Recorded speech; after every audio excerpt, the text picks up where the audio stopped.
Olá pessoal! Hoje eu vou estar aqui mostrando a vocês como desenhar o nosso querido Pikachu, né? Vamos desenhar o Pikachu, finalmente esse episódio chegou, né? Porque eu não sabia desenhar o Pikachu, eu fui treinando, né?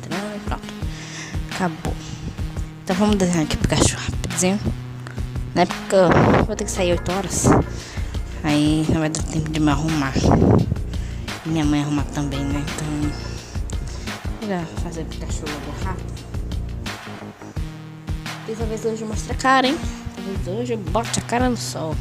Sol. Bote a cara no sol. Eu aprendi a desenhar Pikachu faz muito tempo que meu coleguinha pediu. Mas eu não tinha feito porque eu não sabia fazer ele, né?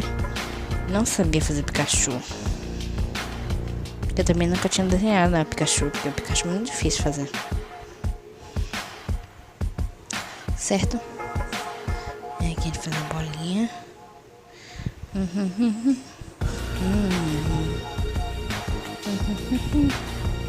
Esse Pikachu tá meio olhudo, mas faz parte.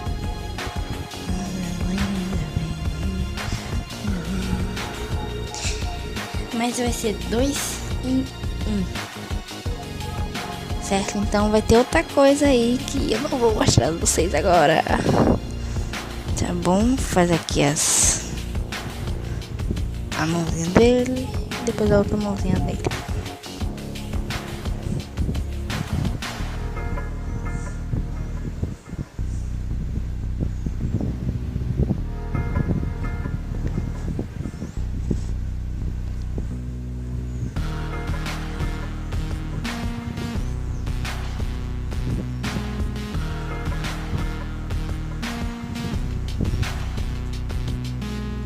Estamos quase terminando nosso Pikachu.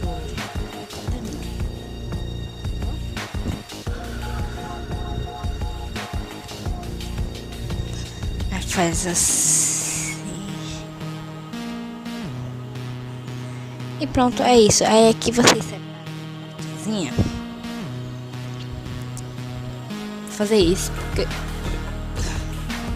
Meu Deus. Bebi 2 litros de cola. Bebi 3 kg de cola. Bebi 2 litros de cola, de Coca-Cola. Mas meu Deus. Então, foi isso, meu Pikachu. Eu nem vou terminar de colorir ele, porque já tá em 2 minutos. E o Leo falou, foi?